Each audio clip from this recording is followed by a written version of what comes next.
All right, I think this is live right now, which is super exciting. Hey, everybody, my name is Kyle B. Thompson. I am the programming director for the Fort Myers Beach International Film Festival. I'm welcoming you to our very first live Q&A with some awesome filmmakers who are official selections this year at the 2020 Film Festival. Unfortunately, COVID-19 has changed the course of action for many festivals out there, so we're hopefully to bring it virtually today.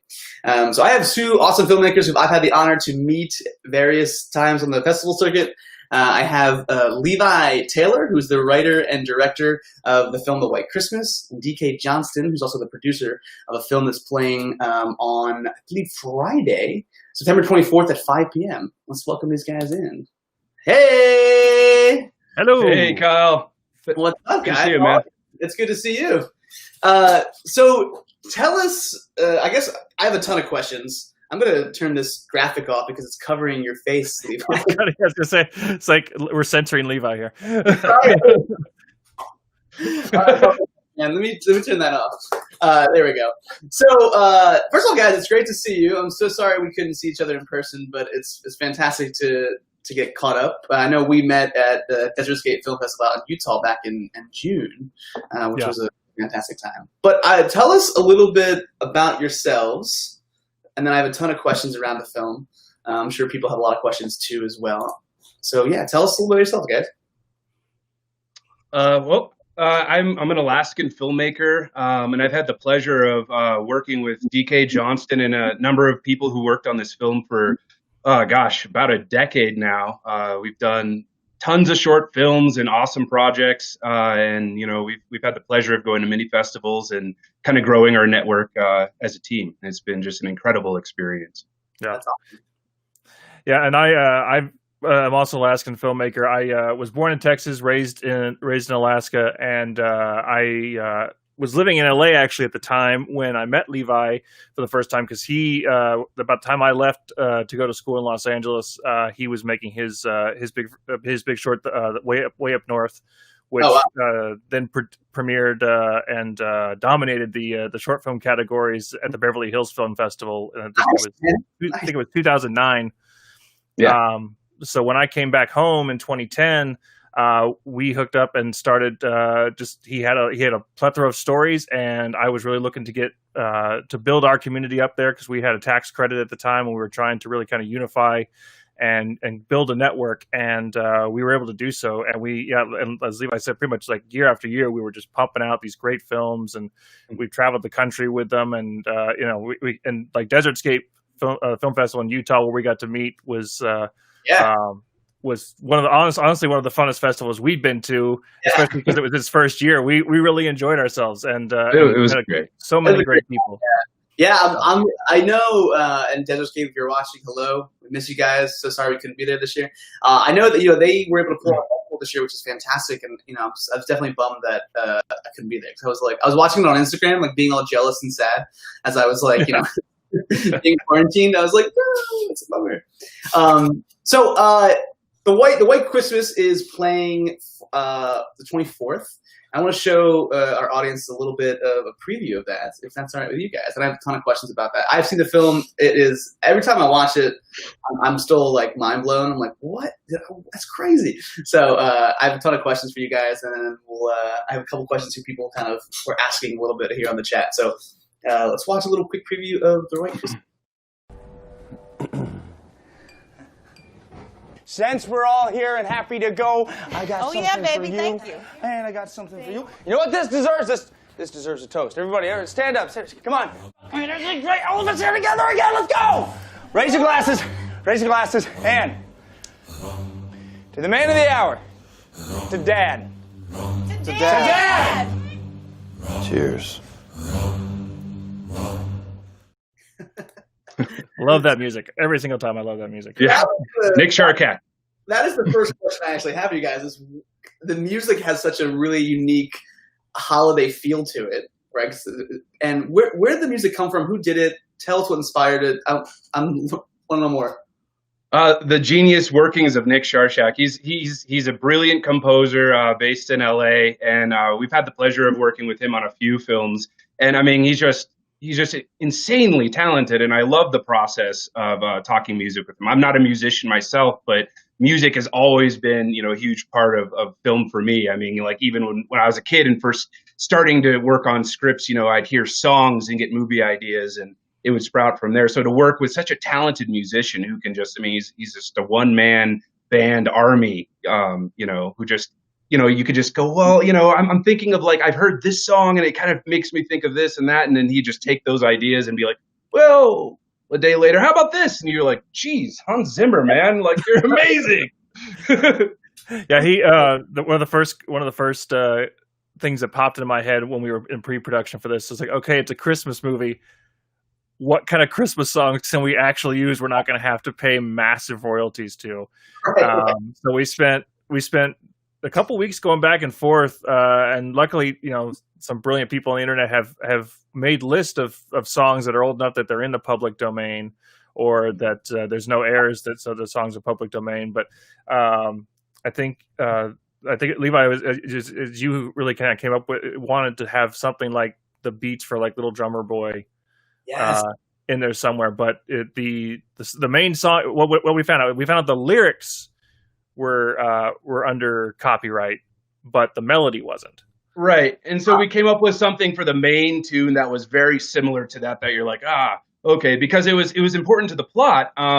One of the main characters is a drummer in this, and you find out he was a victim of abuse. And so it's, part of the story is him coming forward and telling his family what happened to him. And so he's the little drummer boy in this Christmas story in sort of a unusual way. So it was just this theme, and we turned it into this really dramatic, dark, song, version of it. So yeah, that was a really interesting process. Yeah, because that was another question I have, you guys. It's like, for those who maybe aren't aware of what the story's about, tell us a little about the story, because it's set at a Christmas party, or like the Christmas time area. Okay, so the short film takes place on Christmas Eve, and the short film itself it's about 30 minutes long, so it's a long short, but it's a proof of concept for a feature I wrote that takes place over the holidays, and right after the father of these siblings who are sort of estranged has presumably committed suicide, and it's brought these siblings together over the holidays, which I found to be sort of an interesting setting, because you have the rest of the world is full of cheer and joy and the most wonderful time of the year. And then you have this family who's grieving. But it's bigger than that, because you come to find out that this dad wasn't the best dad in the world and was actually fairly abusive to these adult siblings when they were kids. And so skeletons from the closet start getting brought out, and suspicions by one of the older brothers who's a police officer, that their dad didn't kill himself, that he was actually killed by the black sheep of the siblings. And so it sort of brings this sort of debate of like, well, our brother's, he's a petty career criminal, he's a drug addict, he's done all this bad stuff throughout our whole lives, but he couldn't possibly have murdered our dad. Until the youngest brother, who's a senior in high school at this point, comes forward and tells them for the first time that he's a survivor of sexual abuse from this sibling, and that he has total suspicions that this kind of activity is still going on. And so in the film, you have these siblings, one who's a cop, one who's a social worker, and one who's a lawyer, kind of debating what would happen if he was prosecuted, what would happen if he didn't go to jail, what, the repercussions that would fling back onto their own family, and they start debating taking the law into their own hands. So it's sort of a gritty drama that, kind of goes off the rails into a thriller, and gives, anybody who's a survivor of sexual abuse or domestic violence, or a family who's been impacted, who maybe has somebody in their family who has been the perpetrator, kind of the idea of like, what would that be like to really go, yeah, you know what, I'm sick of this really bad stuff happening, and I want to put an end to it. And what would be the repercussions if you did that, for yourself, bringing violence to violence. It was DK. I have a question for you, because right, the film, it does, like you mentioned, has like that comedy sense to it in the very beginning, and then I don't want to give too much of the story away, but it also has that really kind of dark undertone of reality. When you first read the script, what was your initial reaction? Well, we talked about, and Levi has written a little bit on this subject, And to me, it was one of the most powerful pieces that he brought to the table, especially the feature, because it does hit home, and it's very in your face. It's not, we're not trying to be kind here. We're not trying to blanket stuff. We really wanted to tell a story that, that a lot of people, have either experienced this kind of abuse, whether it's in the family or from someone they trusted. But when I first read the script, of course, my first instinct was just like, do we need to a little bit? Do we need to just go full forward with everything? And the more I talked to Levi, and the more we looked at the cast, we're just like, no, this is gonna be great. This is gonna be in your face. We're working with can really pull this off. And I was in a real hardship point of it because I wasn't in Alaska when they were able to put the project together. I was producing from Atlanta, Georgia, and so doing this from a distance was real hard for me because I'm so used to being on set. I'm so loving working with these people and being able to have boots on the ground.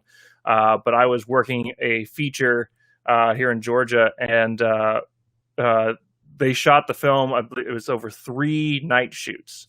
This was no cakewalk, Kyle. No. I mean, we're talking about, 23, 25 pages in 3 overnight shoots. And it was insane. And it's really, we had a powerhouse cast. Amazing talent. There was a lot of emotion on that floor. And then the crew, just warriors. I have to apologize to the crew for the long hours that we spent, but they pulled it off, and they were amazing. It really goes to show what Alaskan filmmakers are capable of. I don't think I knew that it was 3 days. I know you guys shot in Alaska, correct? Right? Yeah. And I believe you guys had 2 RE cameras, which you guys got for free. Yeah, two Gen 1 Rs, which had been awesome. And we've always, when it comes to digital stuff up there, like the Alexa, especially in Alaska, has always really done well. And it really gives that look, because Levi and our director and producer Mike Collier were really trying to create a real certain feel and look to kind of keep it like we wanted to almost showcase Alaska, but almost not really put it in necessarily making an Alaskan film, because the story is it's not specific to Alaska. It can really be told anywhere. The feature specific is in a small kind of mountain town. But Alaska really affords this great backdrop to create a story like this, especially around a Wight Christmas at Christmas time, because we shot this in March of 2018. Yeah. Okay. Oh wow. So how long, being that it was a 3-day shoot and a pretty long script, long film, how long were the days? You're looking at, I'm assuming 15 plus, but maybe I'm wrong. I'm starting to have PTSD flashbacks, Kyle. I'm serious. They were long nights. We're not talking days. We're talking nights. We're talking we're starting, calls at 6, 7, and we're wrapping, the next morning, when the sun comes up. Sundown, it was sun up. Yeah, basically. Which is a long time in those months of Alaska. So. Yeah. So, but and the crew, a lot of the crew were also working day jobs the same. I was luckily on a few days hiatus from my shoot, but I'm 4 hours ahead of them, so I'm staying up all night just in case the phone rings, just in case some problem. And we had 2 great actors, Katie Wallach and Bradford Jackson, who are from Alaska but were living in Los Angeles, and so we were making sure that they were transported up, they were well taken care of. There's always going to be a lot of crazy logistics with shooting what usually you might spend 7 days on and shooting it in 3, and that's mainly just with the availability. The house we got was an Airbnb, whose owner was super supportive of the project, but he had I think what was it? We had a day after the shoot to get it cleaned up before the next group came in. One day, yeah, exactly. And this guy was amazing. He let us literally decorate his house for Christmas. How many Airbnbs would let you do that? And then hang stuff on the walls. And so, our art director, Garrett Martin, had to really bring it for this one because he had very little time to set up this entire house. And then one day to not only strike everything, but, he and his very small crew just to go in there and literally patch the holes and paint the, plaster fix everything before these other guests showed up. I mean, it was just, I mean, every single person on this film had to really work. I mean, just insane to pull it off. Yeah. And a lot of the crew too, like, we pulled together. A lot of us did this as a hobby for the longest time, but between like 2008 and 2015 specifically, like we all went from hobbyists to professionals, and we gained the interest of the local professionals who'd been working in Alaska for 20 plus years, and they heard about this script, and I got called, like the guy who Levine with Connections Film and Video, like, we just kind of casually mentioned it to him in passing, and he's just like, I want on that. Like, I want to be on that project. And then our gaffer, Greg Kern, who owns the largest grip and lighting package in Alaska, like, he jumped on and gave us like a massive discount and brought a lot of his own personal stuff. And they were all like, I got a call from Greg Kern, he's kind of a gruff guy and but a really good friend of mine now. And I got a call at about 8 a.m. my time, so 4 a.m. Alaska time, and he just called to say how much fun he was having. He's just like, he's like, it's insane. We're going, it's like we're not, we're shooting like constantly. It's like Levi's on it. The crew is having fun. I'm just like, it's 4 a.m. So I'm glad you're still happy. It's hard to keep a crew happy at 4 a.m., especially when, in Alaska, I'm sure it's all the cold weather. And so my hat comes off to you guys. That's extremely impressive. And the film, I would never guess it was shot in 3 days. I mean, it looks like you guys took weeks to do it because it's so beautifully shot. Your cinematographer was on point. Yeah, and Levi spends so much time with and it's amazing with the preparation he does with his actors. It's awesome to watch, and you always see it on screen that these guys come prepared. Yeah, like there's no event. There's like minor adjustments, but everything they're ready to bring their characters to screen by the time they step on that stage. And that wasn't easy. That wasn't easy for this, even though it's a long short. I mean, there's a lot packed into it because it's a proof of concept for, a 2-hour film. And so I think having the feature helped in a way to really be able to flesh out the characters and give them more of an idea of like where they were coming from and really get into those roles. But I mean, to compress all that into such a short film, that's a really hard emotional task for these actors. And I think they really did an amazing job pulling it off. Yeah, no, it definitely shows. It's actually, you guys sort of hinted at this a minute ago. One of my questions, like, the actors were absolutely incredible. They were funny. They turned to serious real quick. They had a pretty large range. I mean, you guys found them in LA, I think. But how did the cast come together? What did the casting process look like for this film? We did do a casting call in Alaska, and we had a lot of great people turn out for that. I had Bradford Jackson in mind when I actually wrote the film for a different role than he actually landed. I wanted him to be the cop brother. And then, so I already had him in mind, even though he was in LA, and wanted him on the project. But then he really surprised me, and he wanted to play Jerry, the black sheep of the family, which is very different kind of role than what you would think to cast this actor in. And he did a fantastic job. Katie, I met actually the same year I met DK when we did Way Up North, and she did a audition. She wanted to send in a filmed audition and just nailed it.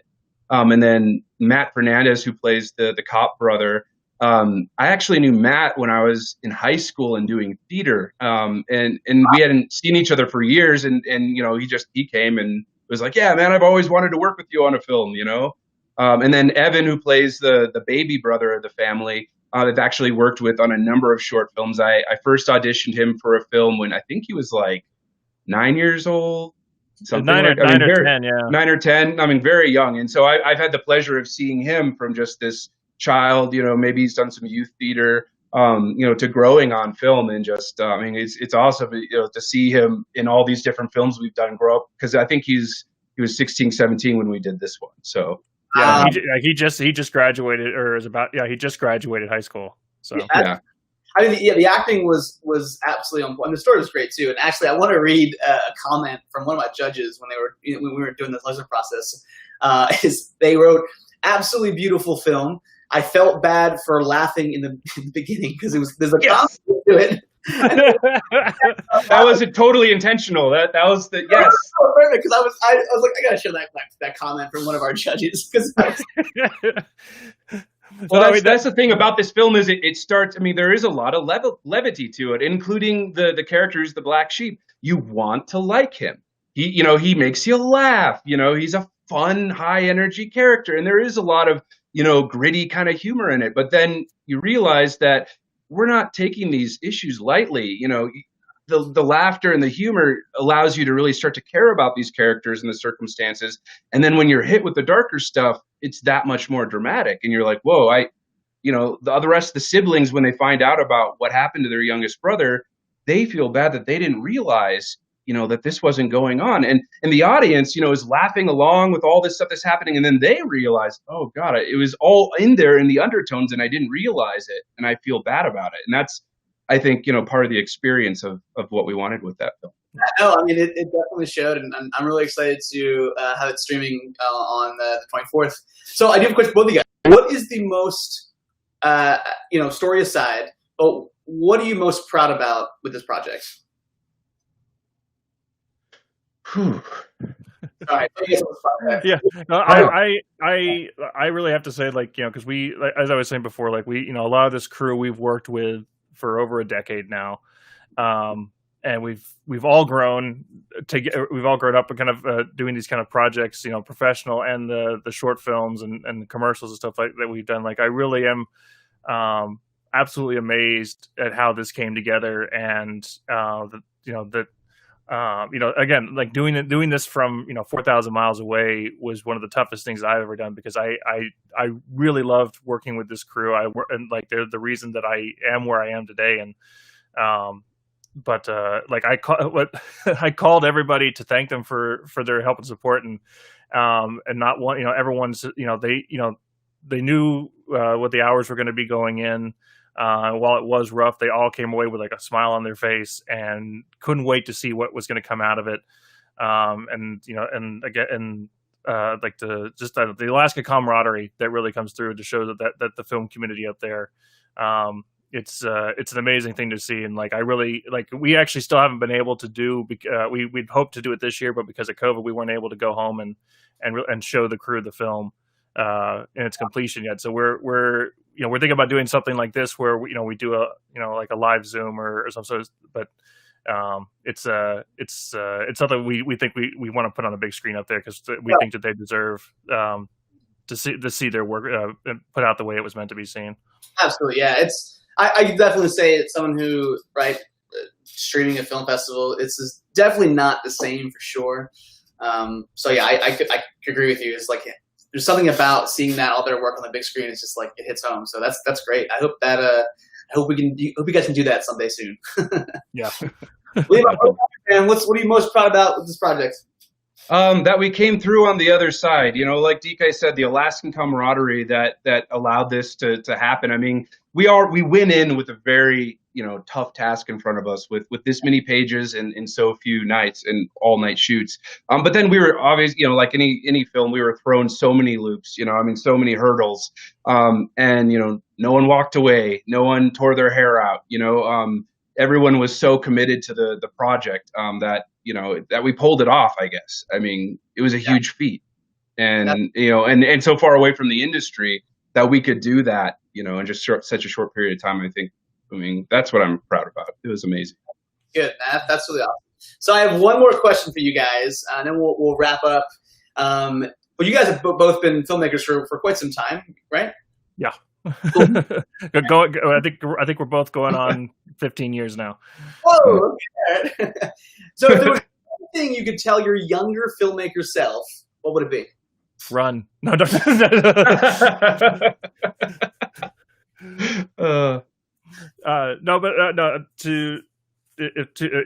Sorry, did you say to our younger selves or just to the younger filmmaker self? I mean yeah. If I was talking to my younger self, I would say I think it's something that took me a while coming up in the industry to kind of realize is the stress of this job. You have to learn to leave it on the set. That's a big thing. I always tell people, because sets are frustrating, productions are frustrating, but it doesn't, 90% of the time, if someone gets in your face or someone yells at you, or if someone seems like they're just upset or something like that, it's just it's not you, it's the situation. And, if they didn't want to be here, they wouldn't be. Like it's like when you find the right people with the same passion for storytelling that you have, that's truly the key. I tell that to students that I talk to in workshops all the time. It's just like, it's going to be a stressful thing, but how you deal with stress in this industry and how you problem solve on your feet will ultimately determine how far you go. And it's like you can't let it eat at you. You got to leave once the day's done, you got to leave it on set. Yeah. Because trust me, I would have more hair, I think, today if if someone had told me that to begin with. Yeah, absolutely. Levi, what do you got? Young. I don't know. I mean, I guess, listen to the people around you. You're only as good as the people you work with, but also don't care too much. I mean, as a storyteller, be bold and put it out there. Don't wait around. I got started when I was 26, and I wanted to be a filmmaker from the time I was in second grade, but there's so many reasons and obstacles in the way of, achieving those dreams that seem so far out of reach, but you just got to start. You just got to start, and you got to work with people who are better than you, like DK and Mike Collier and Garrett Martin and all the people we've had a pleasure of working with over the years, because you learn through the process and you get better, and but you got to put it out there and don't wait. Right. Absolutely. Yeah. Well, Don't wait. Well, guys, listen, it was absolutely great catching up with both of you. I'm super bummed that we can't be hanging out again in person. I had a great time with you guys out in Utah. So please stay in touch. Your film plays the 24th at 5 p.m. So anyone who's watching, 5 p.m. Eastern Standard Time. Eastern Standard Time. Yes. Sorry, that's something new. I have to remember. I know, right? So crazy. But guys, thank you so much. Please stay in touch. It was good. It's good chatting with you guys. Thanks, Kyle. Thank you, Kyle. Bye. Take care. All right, guys. So thank you so much for watching. The Wight Christmas plays September 24th at 5 p.m. You guys get tickets at fmbfilmfest.com. Now, I have a ton more filmmakers coming on, so please stick around. Shoot us an email. Give us a follow. Say hello. Looking forward to it.